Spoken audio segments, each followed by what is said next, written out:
Are you having difficulty forgiving someone? Or you think they don't deserve forgiveness for whatever reason? Or they don't deserve to be prayed for? Or, ang daming or. Or you want to forgive naman, but for some reason, hindi mo maintindihan, nahihirapan ka talagang mag-forgive. Well, welcome. That's what we are going to talk about today here in Everything in Between a podcast, where we talk about not just the big moments, but everything in between.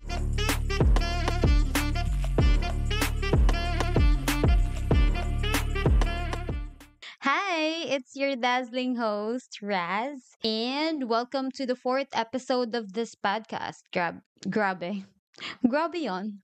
Grabe, no? Grabe, fourth episode na tayo.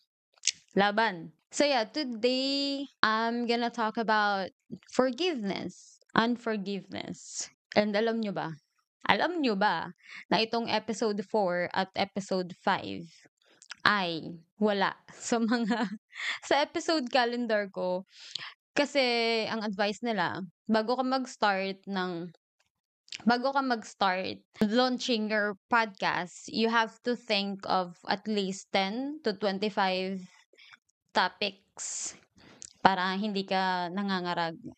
So, I did that. I have that naman. But the Lord, si Lord meron siyang ibang plano. Meron siyang ibang plano sa podcast na 'to. So, itong episode 4 at yung episode 5 wala siya doon. So, ano ba naman tayo? Tayo ay messenger lang, tayo ay tagasunod. So, okay. So today's topic is based of the book of Jonah. Alam niyo ba 'yun? Kilala niyo ba si Jonah? So quickly lang kasi later ikukuwento ko rin naman kung sino si Jonah. So si Jonah ay isang prophet. Inutusan? Ang hirap na may brace. Inutusan siya ni Lord na pumunta sa isang lugar sa Ninive. Pero ayaw niya. So, hindi niya sinunod si Lord, in short. Later malalaman natin kung bakit ayaw niya. So, backstory lang, I know that the Lord wanted me nakikita ko yung sa early ng story nung Book of Jonah, nakita ko yung hindi ako yung nakakita, yung asawa ko. Kinompare niya ako kay Jonah. So, yun nga, I know that the Lord wanted me to start this podcast, but muntikan ko ng muntikan ko na siyang i-drop totally. Kasi naman, so nung araw na magre-record ako ng isa sa launch episode ko, ang daming ganap. And I felt like my husband dropped the ball on me and I didn't feel supported at that time. But don't get me wrong. He has been supportive ever since from day one. Medyo nagtataka na nga ako kasi baka, totoo bang supportive ka? Kasi parang kailangan ko ng kukontra sa akin. Kasi halos ng mga sinabihan ko, yung mga friends ko na sinabihan kong gusto kong mag-start ng podcast, go lang sila. So parang, totoo ba? Like, sinusupport niyo ba talaga ako? Pero okay, sige. Maraming salamat. So yun, alam ko naman na sino-support talaga ako ng husband ko, pero pabebe lang ako that time. Kasi I was hurt. And as a pabebe person, sabi ko sa kanya, "No, ayoko na ituloy 'to." All throughout that episode though, I mean that moment, kasi medyo ilang araw din yung lumipas bago ako kinonvince ni Lord. Bago niya ako ni-rebuke na, "Tama na yung pag-iinarte mo. Simulan mo na yung podcast mo." So, I knew that the Lord is really cheering me and comforting me as well as Johnny. And during this time, si Johnny yung nagsabi na, "Lo, para ka lang si Jonah. So, yun nga, long story short, eventually, nandito na tayo. But si Jonah, hindi pa rin nawawala sa mind ko. So, nung Friday, ano bang araw ngayon? I'm recording this ng Thursday. So, Friday last week. During my devotion, I have decided to read again the book of Jonah. Alam ko na tong kwento ng Jonah because of the sidewalk ministry. So, merong mga sa Lighthouse, merong ministry ng group of teachers na pumupunta sa mga sidewalk, iskinita ng bawat lugar para i-gather yung mga bata at magturo ng Bible.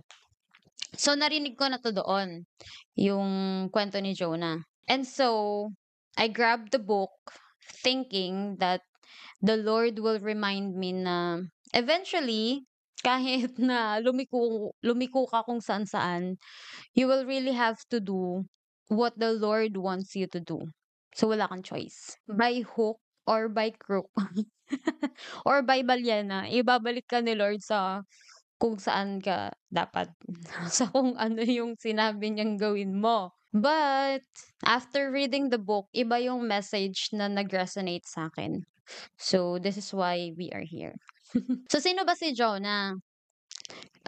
Si Jonah ay isang prophet. So, prophet nga siya na inutusan ni Lord na pumunta ng Nineveh to proclaim His word na they have to repent kasi yung mga wicked ways nila ay nakarating na kay Lord, gano'n. Pero ayaw ni Jonah. So, ang ginawa niya, tinakbuhan niya si Lord. Tumakbo siya away from the Lord. So, sumakay siya ng barko. Ngayon, habang nasa barko siya, binagyo ni Lord yung barko. So, binabagyo yung barko. Siya, alam mo kung nasaan siya. Siya ay natutulog. Gano'n, 'di ba? Gano'n kapag may Lord ka. Kahit binabagyo ka, binabagyo kung nasaan ka man, either binabagyo yung surroundings mo or inside you, binabagyo yung loob mo, matutulog ka pa din kasi you have peace because you have the Lord. So, binagyo yung barkong sinasakyan ni Jonah. So, ngayon yung mga tao nagpa-pray na sila sa mga kanya-kanya nilang Lord. And then yung captain, pinuntahan siya, "Hoy, bakit ka ba natutulog diyan? Binabagyo na tayo, magdasal ka sa Panginoon mo." And then, so, nagdasal siya. And alam naman niya na siya yung dahilan kung bakit binabagyo yung barkong sinasakyan niya. So, sinabi niya na, "Ako yung dahilan kung bakit binabagyo yung barko natin." And then, sinabi niya rin na parang, "Bakit, sino ba yung Lord mo?" So, yun sinabi niya na, "I worship the God who created heaven and earth." So, ang sabi niya, "Itapon niyo ako sa dagat at titigil yung bagyo." Pero in fairness dun sa mga ano sa mga officials or yung basta yung mga kasama niyang tao sa barko, hindi naman siya basta-bastang itinapon na lang. Akala ko dati, itinapon na lang talaga siya basta-basta ng mga tao. Pero hindi, they tried their best na mag-navigate pa rin through the storm para, makapunta sila sa land ng matiwasay, ng wala silang kailangang itapon na tao. Pero wala, sobrang strong nung storm. So, nag-ano sila, nag-pray sila na patawarin sila, don't take it against them na itatapon nila si Jonah, in fairness. So, ayun, tinapon nila si Jonah sa dagat at true enough, tumigil yung storm. And so, kinain si Jonah ng whale. Kinain siya ng whale. Iniisip ko 'no, iniisip ko yung mga what if sa bawat pagsuway natin kay Lord, ipakain niya tayo sa balyena. Baka dun na tayo tumira 'no, ang dami ng mga tao dun, "Oh, anong ginagawa mo dito?" "Ah, 'di ko kasi sinunod si Lord, so nandito tayo ngayon sa loob ng whale. Anyway, so yun nga, kinain siya nung whale. And nagstay siya doon for 3 days and 3 nights. So habang nandun siya, wala ka na may ibang pwedeng gawin kundi mag-pray. Kasi alam mo naman kung anong ginawa mong mali. So, kailangan mo mag-pray. So, nag-pray siya, ganyan.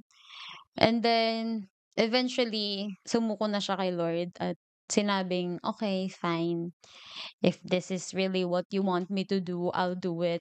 So, inutosan ni Lord na iluwa si, si Jonah doon sa, kung saang lugar siya dapat pupunta. So, niluwa na si Jonah and pinuntahan niya na yung lugar.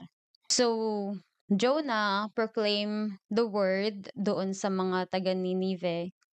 And then, the Ninevites believe God. So, the people repented from their sins. Nag-fast sila hanggang sa hari nagsuot ng sackcloth to show to the Lord na they are repenting from their sins. And then, God relented. So, hindi niya tinuloy yung plano niyang pag-destroy doon sa city. God showed compassion doon sa mga people. And then, so this is why Jonah fled from the Lord. This is why ayaw niya.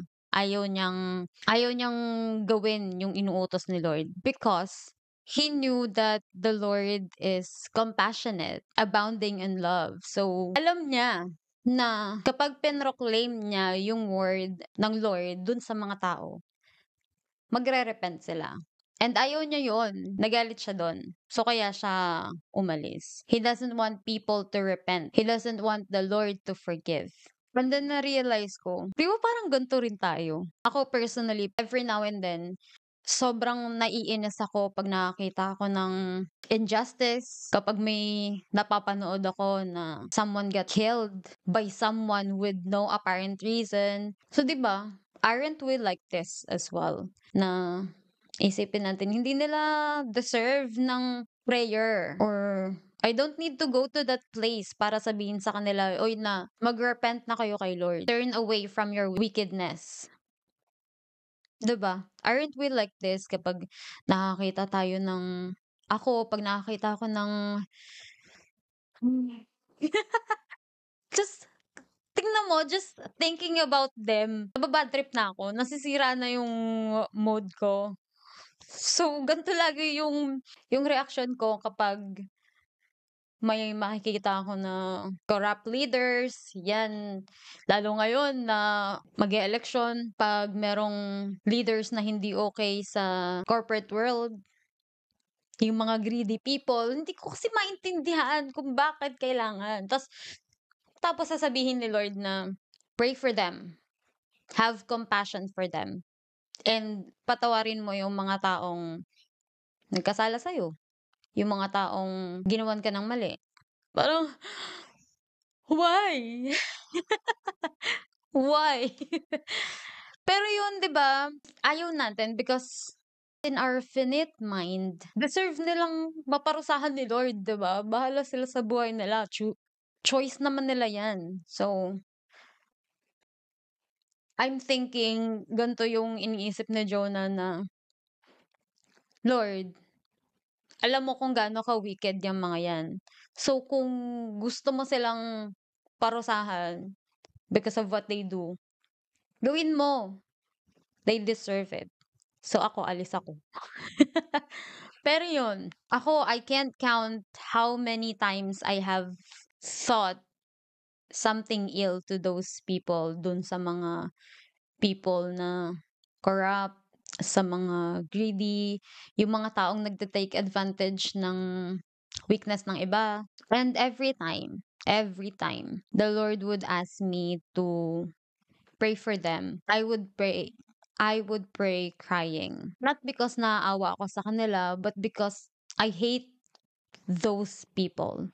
Not personally or like not individually, but the way they do things. I hate those.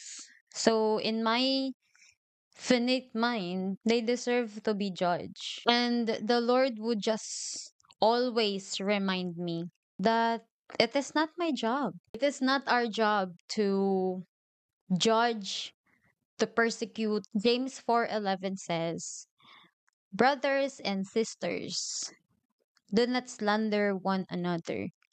Anyone who speaks against a brother or sister or judges them speaks against the law and judges it.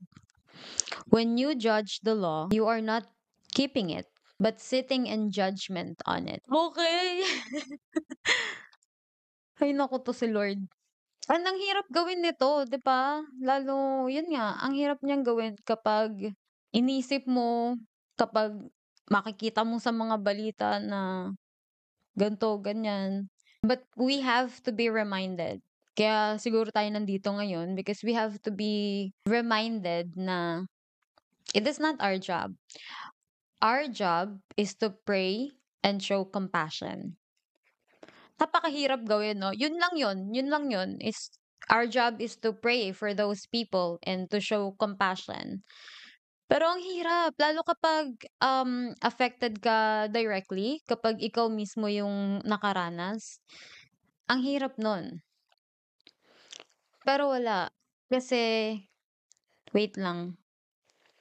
James 17 says, James 4:17 ata. Hold on. Hanapin natin. Ang sabi sa James 4:17, "If anyone then knows the good they ought to do and doesn't do it, it is sin for them." So, 'di ba ang hirap? Sabi ko sa inyo, ang hirap mag-pray, ang hirap mag-show ng compassion, lalo kung sasabihan ka ni Apostle James ng gan'to, na 'pag hindi mo sinunod 'yan, kasalanan 'yan, kasalanan mo 'yan. So, kahit ayaw mo, wala kang choice. And hindi naman siya sa wala kang choice, the Lord will change your heart. Babaguhin niya yung heart mo, and by the help of the Holy Spirit, you will be able to pray for these people. And every time ako, kapag pinagpe-pray ko yung mga taong 'to, I always end up na naaawa ako sa kanila, and I always find myself crying on behalf of them na sana they will turn on their wicked ways, sana magbago sila, sana they will able to find the Lord, they will have an encounter with the Lord. Kasi alam natin kung paano ang magiging ending nitong buhay na 'to, 'di ba? Alam natin na by the end, or by the second coming of Jesus, tapos sila. So, yun. So, kahit ayaw mo, wala kang choice. Baka ipakain ka ni Lord sa balyena. So, you pray for these people. And sabi sa, we have to pray for these people. Sabi sa James 4:12, there is only one lawgiver and judge, the one who is able to save and destroy. But but us, who are we to judge our neighbors, diba? This is a reminder for you and me that if we ever find ourselves getting angry like Jonah, or isipin na, yung maisip natin na hindi na nila kailangan ng prayer. Gusto naman nila yun eh. They deserve to be judged. They deserve the wrath of the Lord. Big word. I pray that you will be able to find in your heart to give it to the Lord, and have you will find in your heart to have compassion for these people. I think, I believe, magagawa lang natin yon kapag we focus our eyes onto Jesus, kung paano siya naging example nung kasama pa natin siya dito sa lupa. Kasi 'di ba, siya yung first hand na nakaranas ng pagmamalupit ng mga tao. Siya yung nakakita kung gaano ka-corrupt ang mga tao and kung gaano ka-greed 'tong mga tao. But he was still able to pray for them and have compassion for them. And I'm only able to pray for those people because of the Lord. Kasi to be honest, I really can't on my own. Kasi yun nga, sobrang nakakainis. And if you look at it so much, well, makikita mo na talaga sila ngayon kapag tumambay ka sa social media. And if we continue to focus on that, makakapagbigay siya sa atin ng hopelessness. Ako personally nararamdaman ko 'yan kapag bumubuntong hininga na lang kasi sobrang sobrang nakakaiyak yung nangyayari sa paligid. Kung paano sinasamantala ng mga greedy people yung kahinaan ng mga tao. So yun nga, I'm so thankful na alam natin kung paano mag-e-end 'to. I'm so thankful na after all of the stories happen, I'm so thankful that the Bible ends with Revelation. So, side story lang. Share ko na rin 'no. Total podcast ko naman 'to. So, um, early this year, naisipan kong basahin yung Revelation. Di ko rin alam kung bakit. Pero gusto ko lang mabasa siya ulit kasi nung bago pa lang akong Christian, tinry ko basahin yon, sumakit yung ulo ko, hindi ko maintindihan. Para akong nagbabasa ng fiction. But in that book, you would see that the Lord gives justice in His time. He gives justice in His time. So our goal is to pray for them. They might repent. They may not. Who knows? But only the Lord. For now, our goal is to follow the Lord and pray for those people. Diba ilang beses ko sinabi, ilang beses ko inulit yung pray because we have to pray. So yun nga, nung binabasa ko yung Book of Jonah, I thought that the Lord will remind me to obey, which is related dun sa paggawa ko nga ng podcast. But iba yung message na nag-resonate. He reminded me that I should forgive. Because even the most evil person we know deserves saving. And ang hirap na 'to, I accepted the Lord, Jesus nung 2010 sa isang youth camp. And ang unang-una niyang pinagawa sa'kin nun, nung during the Holy Spirit night. So habang nag-wo-worship yung ibang mga campers, ako nakiki-worship lang ako. First time ko umattend ng youth camp nun. Yeah, first time ko mag-camp and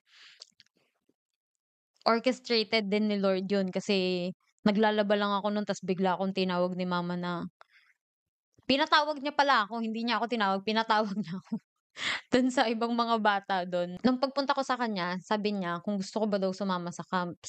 Ako na-shock ako kasi like, that is not you. Ayaw mo nga akong pasamahin sa ano, sa kung saan-saan. Ayaw pero yun, ako lang kasi yung nag-iisang babae so ayaw niya akong pasamahin sa kung saan-saan. Tapos ngayon tatanungin mo ko na kung gusto ko ba sumama diyan? Siyempre gusto ko. Gusto natin. So nung nasa camp na nga, last day na nung camp, may Holy Spirit night. So habang nag-worship sila, ako nakiki-worship lang din ako kasi maganda yung tugtog, maganda yung kanta. And then the Lord started talking to me. Sabi niya, "Forgive your mother." Sabi ko, "Ayoko." Ayoko. S paulit-ulit siya dun, paulit-ulit kami dun, "No, ayoko. Forgive your mother." "No, ayoko. Ang dami niyang ginawa sa'kin. Ang dami niyang ginawa sa'kin. He hurt me physically." Hindi naman yung bugbog, alam mo yung natural na sakit lang, ganyan. Hampas dito, hampas dun. Mga batang 90s maintindihan 'to. So, no, ayoko. Ano ba he? She hurt me, physically, emotionally. And before that, I already made a vow na 'pag lumaki ako, hinding-hindi kita bibigyan ng pera. 'Pag nagtrabaho ako, hinding-hindi kita bibigyan ng pera. And lahat 'yun sinabi ko kay Lord na ayoko, ayoko talaga. Until hindi niya ako tinigilan. Hindi natigil 'to si Lord, eh, hangga't hindi mo siya sinusunod. So, He changed my heart, and then I started crying. I started crying, and then eventually I was able to forgive her at that moment. And after that, our relationship was different na. Kasi alam ni Lord 'no, kung saan siya mag-i-start sa'yo. So dun siya nag-start sa'kin kasi alam niya kung gaano kabigat at kataas yung inis ko sa nanay ko for me to make a vow like that, 'di ba? And so yun, mas mabilis na sa'kin na i-approach siya, maging sweet sa kanya. So yun, I believe more than the Lord, more than the praying that we do to those people, what prayer does sa atin is it changes our hearts. It aligns with the Lord kung ano yung puso niya para sa mga tao. And so, 'di ba? So hindi siya madali. Para siyang tug of war with the Lord. So, if you are having difficulty in forgiving someone, um I can't imagine what you have been through, what you had to go through, which causing you difficulty forgiving. But I pray for the Lord to heal you from that experience or experiences. And I pray that despite of the things happening around us, we are still able to show compassion and are able to lift up everything to the Lord, yung mga hinanakit natin. Because prayer will give us hope for the future. If ikaw yung person na nakagawa ng masama sa iba, nakagawa ng mali sa kapwa, I pray that you will be able to surrender yourself to the Lord and surrender your heart to the Lord. Sabi nga sa John 8:11, sin no more. So, repent to the Lord, and I can assure you na hindi ka makaka-receive ng condemnation from the Lord, because what you will receive is His graciousness, His compassion, and mare-receive mo yung umaapaw niyang pagmamahal. Nakakakilig. Nakakakilig. I love the love of the Lord, and ang lagi kong prayer is maramdaman ng ibang tao, ng lahat ng tao, kung paano magmahal si Lord. Kung tuwang-tuwa ka na sa pagmamahal na nare-receive mo from your partner, from your parents, from your brothers or sisters, from the people around you, from your friends, walang katumbas yung saya kapag naramdaman mo yung love ni Lord. So I pray that for you. I pray that you will be able to feel the love of the Lord. We have a limited words to describe yung love niya. Okay, yun lang for this episode. If you need prayer, let me know. And I'll catch up with you on the next episode. Bye!